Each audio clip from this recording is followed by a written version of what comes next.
CPIയുടെ തൃശ്ശൂർ ജില്ലാ കമ്മിറ്റി ഇപ്പോൾ കൃത്യമായി ഒരു പ്രമേയം അവതരിപ്പിച്ചിരിക്കുകയാണ്. അത് വേറൊന്നുമല്ല, ഇനി CPI നേതാക്കളെ തിരഞ്ഞുപിടിച്ച് തോൽപ്പിക്കലായിരിക്കും CPMൻ്റെ ഉദ്ദേശം. അതിനുവേണ്ടിയുള്ള പ്ലാൻ അവർ തയ്യാറാക്കി കഴിഞ്ഞിരിക്കുകയാണ്. തൃശ്ശൂരിൽ CPM എങ്ങനെയാണോ VS സുനിൽകുമാറിനെ പരാജയപ്പെടുത്തിയത്, അതേ രീതിയിലുള്ള ഇക്വേഷൻ ആയിരിക്കും മറ്റ് സ്ഥലങ്ങളിലേക്കും വ്യാപിപ്പിക്കാൻ ശ്രമിക്കുക. അതായത് അതൊരു ഇൻ്റഗ്രേറ്റഡ് പദ്ധതിയായി കൊണ്ടുവരാനുള്ള ശ്രമമാണ് പിണറായി വിജയനും കൂട്ടരും നടത്തുന്നത്.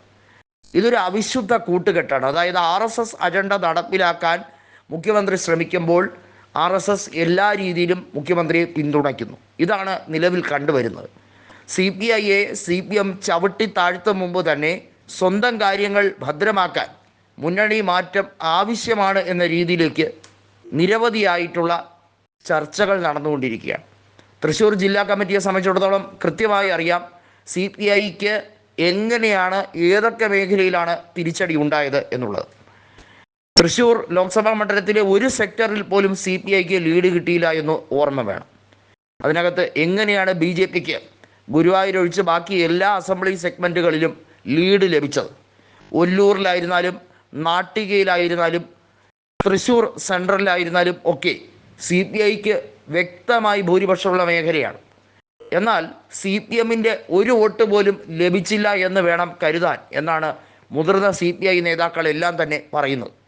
റവന്യൂ മന്ത്രിയായ K രാജൻ അടങ്ങുന്ന പ്രമുഖ നിര തന്നെ ഉണ്ടായിട്ടും തൃശ്ശൂരിൽ എന്താണ് സംഭവിച്ചത് എന്നുള്ളത് എല്ലാവർക്കും ബോധ്യപ്പെട്ട് കഴിഞ്ഞിരിക്കുന്നു. സുനിൽകുമാറിന് വിജയസാധ്യത ഏറിയ മണ്ഡലത്തിൽ അവസാനം ഒത്തുതീർപ്പ് ഫോർമുല എന്ന രീതിയിൽ ഡീൽ ആണ് BJPയും CPMും തമ്മിൽ നടത്തിയത് എന്നുള്ളതിന് യാതൊരു തർക്കവുമില്ല. എന്നാൽ ഇതിനകത്ത് ലീഗ് കൃത്യമായി ഒരു തീരുമാനത്തിൽ എത്തിച്ചേർന്നിരിക്കുകയാണ്. അവരുടെ ശക്തി കേന്ദ്രങ്ങളിൽ അവരെ സഹായിക്കാൻ UDF തയ്യാറാണ്. അവർക്ക് ബോധപൂർവം സീറ്റ് നിഷേധിക്കാനോ അല്ലെങ്കിൽ തോൽപ്പിക്കാനോ CPIM ശ്രമിക്കുകയാണെങ്കിൽ അവർ മുന്നണി വിടുന്നതിൽ യാതൊരു പ്രശ്നവും ഉടലെടുക്കുന്നില്ല. എന്നാൽ അവർക്ക് അർഹതപ്പെട്ട സീറ്റ് കൊടുക്കാൻ കഴിയുകയും ഉള്ളൂ. ഈ ഒരു ബോധ്യത്തിലേക്ക് നീങ്ങുകയാണ്. CPIയിൽ തന്നെ രണ്ട് വിഭാഗങ്ങളുണ്ട്. അതിൽ തന്നെ റാഡിക്കൽ വിഭാഗവും മോഡറേറ്റ് വിഭാഗവുമുണ്ട്. റാഡിക്കൽ സ്വഭാവമുള്ള CPI നേതാക്കളിൽ ഒരാളാണ് VS സുനിൽകുമാർ. സുനിൽകുമാറിന് ഈ തോൽവി ഒരിക്കലും അംഗീകരിക്കാൻ കഴിയില്ല എന്ന് മാത്രമല്ല, CPMൻ്റെ കൊടുംചതി കൃത്യമായി അദ്ദേഹം പരസ്യപ്പെടുത്തുകയും ചെയ്തിരിക്കുകയാണ്. എല്ലാ തരത്തിലും CPM പിന്നിൽ നിന്ന് കുത്തുകയാണ്.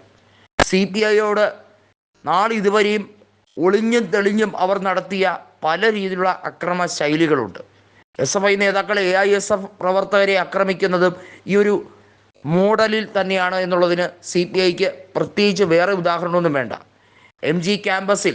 MG യൂണിവേഴ്സിറ്റി ക്യാമ്പസുമായി ബന്ധപ്പെട്ട കാര്യങ്ങളൊക്കെ തന്നെ അതിന് നേർ രേഖയാണ് എന്നുള്ളത് കൃത്യമായി ബിനോയ് വിശ്വം പറയുകയും ചെയ്തിരിക്കുകയാണ്.